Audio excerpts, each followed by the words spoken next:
After this, Yahushua went away to the other side of the Sea of Galil, that is Lake Kinneret.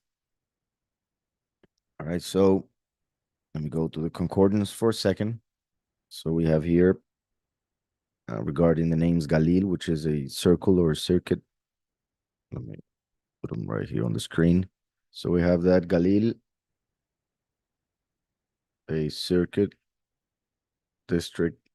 It comes from circle, turning, folding, a cylinder, and that is from the verb to roll. Roll away, roll down, roll together. And all of that also connects with joy. But the point that I wanted to show, and let's add this one as well. Uh,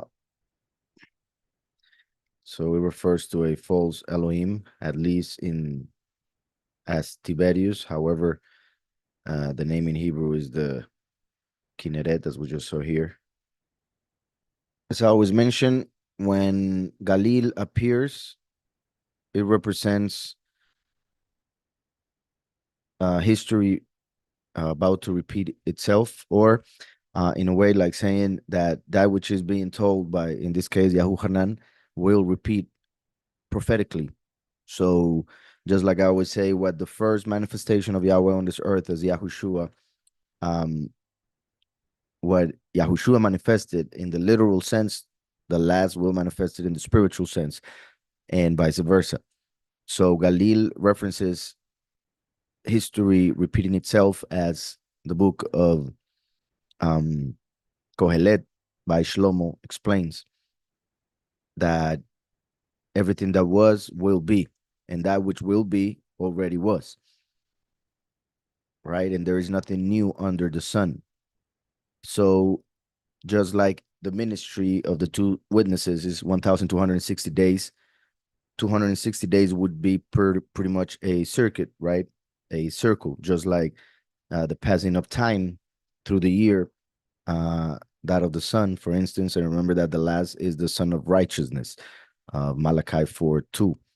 So, and that also connects with Mashiach, of course, primarily since he said, I am the light of the world, right? And he came on the fourth millennium, like the fourth day in which the luminaries were created. However, like I said, what one fulfills in the literal sense, the other one in the spiritual sense. And for instance, in this case, the sun is a luminary, is a lamp. However, Yahushua is the light, the essence, that which goes through the lamp. So first and last, the Ruach of Mashiach would be in the last in order for him to become a lamp.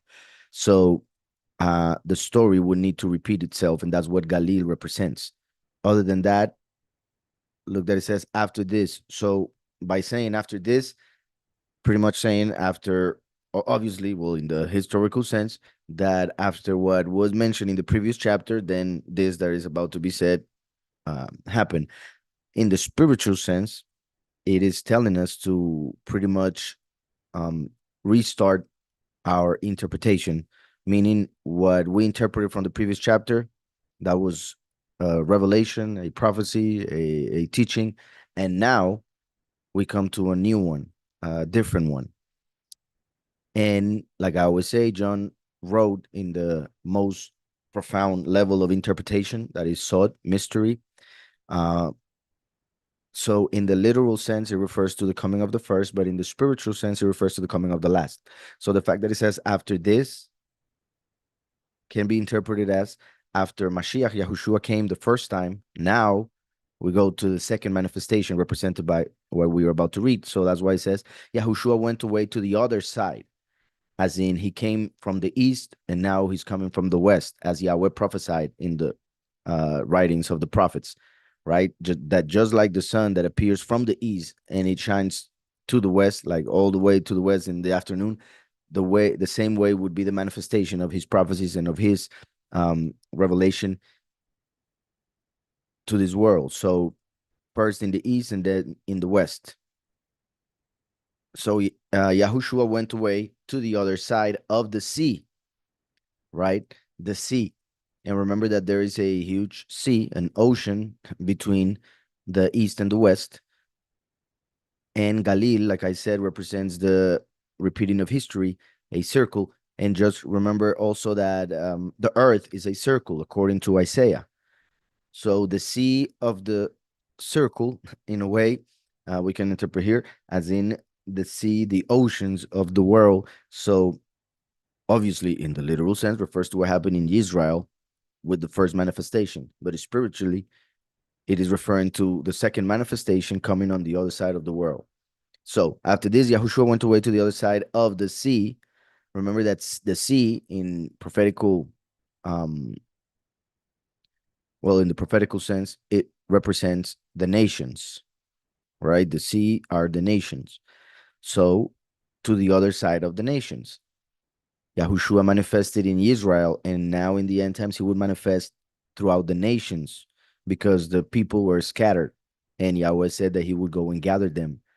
Plus the fact that he would come as a thief in the night, he would come as a Gentile, he would come as an Edomite, not genetically, but in appearances. Just like Jacob dressed as Esau, right? Esav, his brother, in order to take the blessing from Yitzhak. So the last will dressed as Edom, Esau, as we saw in Isaiah 65, right? Who is uh, the one coming dressed in red from Edom, from Bosra, right? Isaiah 65. So after this, Yahushua went away to the other side of the Sea of Galil, that is Lake Kinneret.